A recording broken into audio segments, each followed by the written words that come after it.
America और Iran के बीच शुरू हुआ युद्ध अब 14 दिन पूरा कर चुका है। अगर यह युद्ध और लंबा चला तो दुनिया की अर्थव्यवस्था और आम लोगों पर क्या असर होगा। दोनों देशों ने मिसाइल, ड्रोन और एयर स्ट्राइक का इस्तेमाल किया है। शहर तबाह हो रहे हैं और युद्ध रुकने का नाम ही नहीं ले रहा। यह तनाव सालों से था। मुख्य कारण ईरान का न्यूक्लियर प्रोग्राम और अमेरिका के आर्थिक प्रतिबंध। यह दशकों पुरानी दुश्मनी अब मैदान में उतर चुकी है। लेकिन असली वजह है यहाँ straight of Hormuz.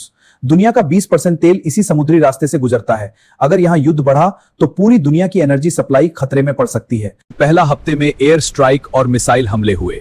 Persian gulf में नौसैनिक टकराव शुरू हुआ और इसका पहला झटका लगा तेल को। जैसे ही मिसाइल दागी जाती है, दुनिया के तेल बाजार में हड़कंप मच जाता है। कीमतें आसमान पर पहुंचने लगती हैं। तेल महंगा मतलब पेट्रोल डीजल महंगा, गैस सिलेंडर महंगा, ट्रांसपोर्ट महंगा, और जब ट्रांसपोर्ट महंगा होता है तो सब्जियां, अनाज, रोजमर्रा की चीजें सब महंगी होने लगती हैं। अगर युद्ध 1 महीने तक चलता है तो यह सिर्फ 2 देशों तक सीमित नहीं रहेगा। हिजबुल्लाह जैसे समूह और मिडिल ईस्ट के कई देश इसमें खिंच सकते हैं।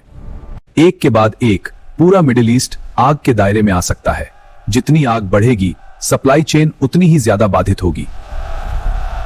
शिपिंग रूट्स पर खतरा बढ़ेगा। नतीजा, ऑयल प्राइसेस आसमान पर, सोना महंगा, इलेक्ट्रॉनिक्स और गाड़ियों की कीमत बढ़ेगी। इंटरनेशनल शिपिंग इतनी महंगी हो जाएगी कि लगभग हर चीज की कीमत बढ़ जाएगी। अब सोचिए, अगर यह युद्ध 1 साल तक चल गया तो दुनिया पर क्या बीतेगी। महंगाई बेकाबू होगी, ग्लोबल रिसेशन की आशंका, एनर्जी क्राइसिस गहराएगा, कई देशों में बिजली गैस के दाम चुकाना मुश्किल हो जाएगा। यह सिर्फ एक और युद्ध नहीं रह जाएगा, यह एक ब्लैक स्वान इवेंट बन जाएगा। एक ऐसी आपदा जिसकी किसी ने कल्पना नहीं की थी, और इसकी चपेट में पूरी दुनिया आ जाएगी। भारत जैसे देशों पर सबसे ज्यादा चोट पड़ेगी। हम अपना 85% तेल मिडिल ईस्ट से लाते हैं। इसका मतलब पेट्रोल, डीजल, गैस सिलेंडर, हवाई यात्रा, सब्जियां, फल, ऑनलाइन डिलीवरी, सब कुछ महंगा हो जाएगा। यूरोप में एनर्जी क्राइसिस गहराएगा, कारखाने बंद होंगे, और अफ्रीका, दक्षिण एशिया के गरीब देशों की अर्थव्यवस्था पर तो सबसे ज्यादा दबाव पड़ेगा।